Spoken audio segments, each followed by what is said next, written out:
ಯತ್ನಾಳ್ ಅವರ ನಡೆ ನುಡಿ ಏನು ಮುಂದ್ಗಡೆ ಬಹಳ ಜನ ತಮಗೆ ಸಪೋರ್ಟ್ ಮಾಡ್ತಾ ಇದ್ದಾರೆ, ಒಂದು ಪಕ್ಷ ಕಟ್ಟಬೇಕು ಅಂತ ಹೇಳಿ ಕೊಡ್ತೇವೆ ಅಂತ ಹೇಳಿದರೆ ಸರ್ ನೋಡ್ರಿ, ಈಗ ಎಲ್ಲಾನು ವಿಚಾರ ಮಾಡಬೇಕು. ಒಮ್ಮೆ ನಾನು ನಿರ್ಣಯ ತಗೋದಿಲ್ಲ. ಜನರ ಭಾವನೆ, ಕಾರ್ಯಕರ್ತರು, ಹಿಂದೂ ಕಾರ್ಯಕರ್ತರು ಅಂತ ಹೇಳಕತ್ತಾರೆ. ಈ ರಾಜ್ಯದಾಗ ಒಂದು ಹಿಂದೂ ಪರವಾಗಿ ಗಟ್ಟಿಯಾಗಿ ಮಾತಾಡುವಂಥ ಒಂದು ರಾಜಕೀಯ ಪಕ್ಷ ಬೇಕು ಅನ್ನೋಂಥದ್ದು ಭಾಳ ಜನರ ಕಡೆಯಿಂದ, ಚಾಮರಾಜನಗರದಿಂದ ಹಿಡಿದು ಬೀದರ್ವರೆಗೆ ಕೂಗಿದೆ.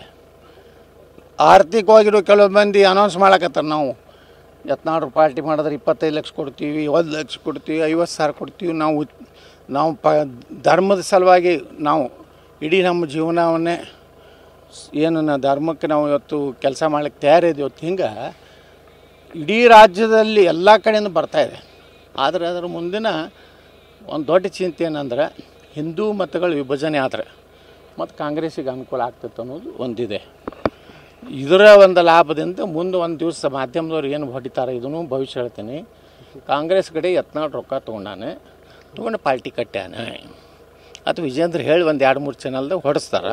ಉಚ್ಚಾಟನೆ ಮಾಡಿದ್ರು ಕೂಡ ಏನೋ ಬಿಜೆಪಿ ಮೇಲೆ ಪ್ರೀತಿ ಕಡಿಮೆ ಆಗಿಲ್ಲ. ಬಿಜೆಪಿ ನೋಡ್ರಿ, ನಾವು ಕಟ್ಟದವ್ರು ನಾವೇ ಇದ್ದೀವಿ. ಯಾರು ಕಟ್ಟ್ಯಾರ್ರಿ ಬಿಜೆಪಿ?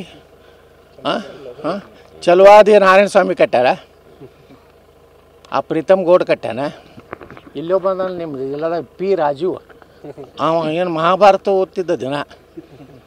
ಈ ಮಹಾಭಾರತ ಬಿಟ್ಟು ವಿಜೇಂದ್ರ ವ್ರತ ಓದ್ಲಾಕತ್ತಾನ. ಇಂಥ ಲೀಡ್ರುಗಳು ನಮಗೆ ಹೇಳ್ತಾರೆ ಬಿ ಜೆ ಪಿ ಶಿಸ್ತಿನ ಪಕ್ಷ, ಅಟಲ್ ಯಾದವ್ ಕಟ್ಟಿದ್ ಯಾರು ಪಿ ರಾಜುವಿನಿಂದ ನಾವು ಭಾಷಣ ಕೇಳಬೇಕು. ಬಿ ಜೆ ಪಿ ಒಳಗೆ ಎಂಥ ದುರ್ದೈವ್ರಿ. ಅವ ಬಂದು ಇಲ್ಲಿ ನಮ್ಮ ಕತೆ ಹೇಳ್ತಾನೆ. ಬಿ ಜೆ ಪಿ ಯಾರು ನಮ್ಮ ಶ್ಯಾಮ್ ಪ್ರಸಾದ್ ಮುಖರ್ಜಿಯವರು ನಮ್ಮ ಇವರು ಕಟ್ಟಿದ್ರು, ಅದು ಹಿಂಗೆ ಬತ್ತು, ಇಷ್ಟನೇಶ್ವ ಹಿಂಗಾಯಿತು ಅದು ಕತೆ ಹೇಳೋಂತಹ ಮಹಾನ್ ನಾಯಕರು ವಿಜೇಂದ್ರ ಸುತ್ತಮುತ್ತಲು ಅಂಥವ್ರು ಅದಾರ ನೋಡಿದ್ರಲ್ಲ.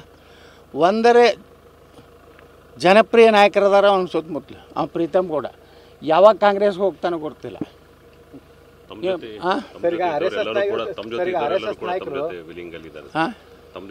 ಮತ್ತು ಗೆದ್ದವ್ರು ಯಾವ್ದಾರಲ್ರಿ ವಿಲಿಂಗ್ ಅಂದ್ರೆ ವಿಶ್ವಾಸ ಜೊತೆಗೆ. ಯಾಕಂದ್ರೆ ನಿನ್ನೆ ಕುಮಾರ್ ಬಂಗಾರಪ್ಪ ಇದು ಹೇಳ್ತಾರೆ ಏನಂತಂದ್ರೆ, ಪಕ್ಷ ಹೇಗಿರುತ್ತೆ ಹಾಗೆ ನೋಡಿ, ಅದು ಹೇಳಬೇಕು. ಆ ಡೈಲಾಗ್ ಕಾಮನ್ ಐತಿ ದೇಶನಾಗ. ಹೈಕಮಾಂಡಿಗೆ ತಲೆಬಾಗಿದ್ದೇವೆ, ಹೈಕಮಾಂಡ್ ಅಂತಿಮ ನಿರ್ಣಯ ಅಂತ ಎಲ್ಲರೂ ಹೇಳ್ತಾರೆ.